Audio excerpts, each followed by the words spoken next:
So this is very interesting. So highest graded wide receivers against single coverage in the NFL. Now, the sample size is not equal, but you've got DK Metcalf, 93.6 PFF grade, Jamar Chase, 92.6, and Donovan Peoples-Jones, 92.6, the same grade, Pro Football Focus grade, as Jamar Chase against single coverage.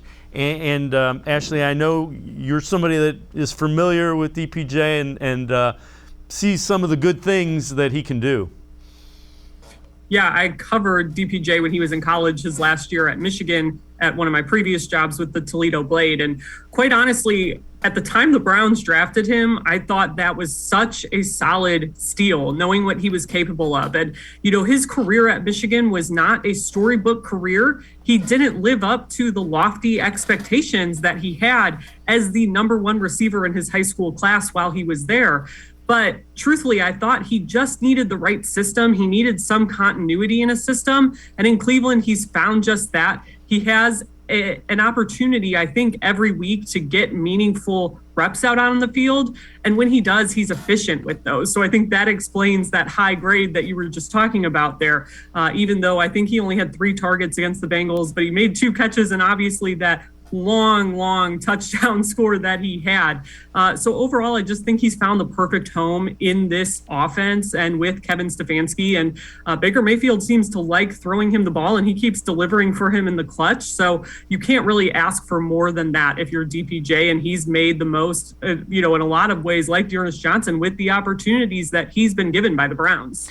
And those opportunities are only going to grow with Odell Beckham gone and out of the picture. So it's likely going to be DPJ and Jarvis Landry as your leading wide receiver. So there's a huge opportunity for him to take advantage of that's kind of staring at him right now. Yeah, and what's so interesting too, from knowing him back in those college days, he looked up to guys like Jarvis Landry and Odell Beckham Jr. And from talking to, one of his best friends on that Michigan team, it's like they would talk about emulating them even back in college when they're 18 years old and finding out what drills they're doing and being best friends together on the same team. Like, it really, he had modeled so much of his pre-NFL football career after what Jarvis Landry and OBJ did, that now the fact, obviously, OBJ's not here anymore, but the fact that he's gotten to spend so much time with those guys and especially learn from a guy like Jarvis Landry, who we all know how respected he is, not just as a receiver, but from the leadership side of things, I think that really, you cannot understate how important that's been for OBJ's development and the way he's just had such a hot start in his career in the NFL.